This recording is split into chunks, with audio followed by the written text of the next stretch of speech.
Вітаю, мене звати Віталій Ковач, я професійний сомельє, і сьогодні ми з вами будемо дегустувати вино з незвичної пляшки. Якщо перед вами ось така пляшка вина, знайте, всередині солодке вино, тому що об'єм 0,375 він спонукає все-таки бутилювати в них. Звісно, бувають виключення, коли стандартна пляшка менше, там і сухі вини, і гристі і так далі. Але якщо вона така дійсно висока, цікава, яскрава, то 95% вірогідності, що там всередині солодке вино. В даному разі ми маємо справу з Німеччиною, тому що Німеччина – це північна частина Європи, яка взагалі є межею свого роду поняття дозрівання винограду, і вона здатна зробити нам солодкі вина, дуже смачні вина категорії Ice Wine, тобто з заморожених ягід. Виноград не збирають восени, як звично, це всі роблять. І вони просто чекають, коли стрілка на термометрі опуститься нижче мінус 7 градусів, і тільки тоді, звісно, йдуть збирати врожай. Тому 99% вірогідності, що виноград для цього вина збирали саме вночі. До речі, збирають виключно в рукавицях, такі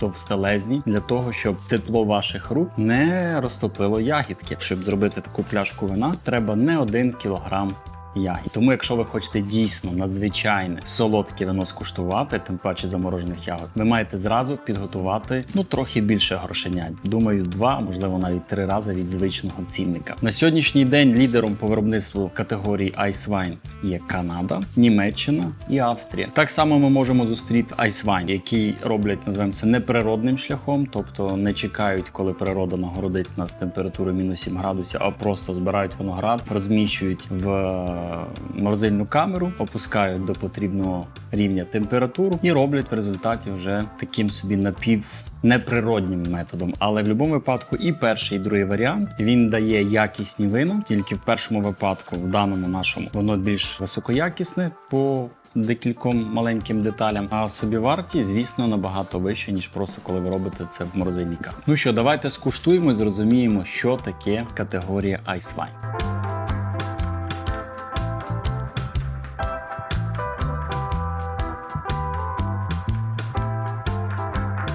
По кольору ми зразу бачимо, що перед нами солодке вино, тому що воно іншого відтінку, золотистого. Я допускаю, що тут є сорт винограду Рислінг, тому що Рислінг – це властиво для Німеччини.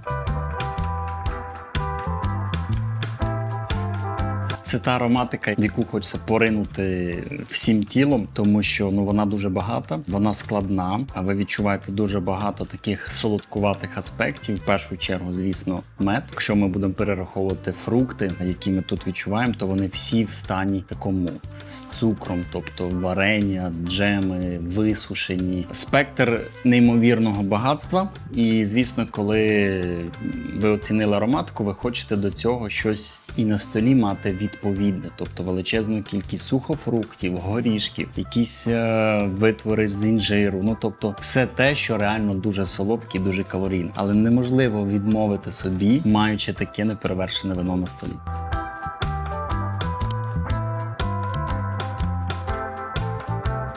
Смак і післясмак, той, який залишається в роті, змушує вас задуматися про виноград.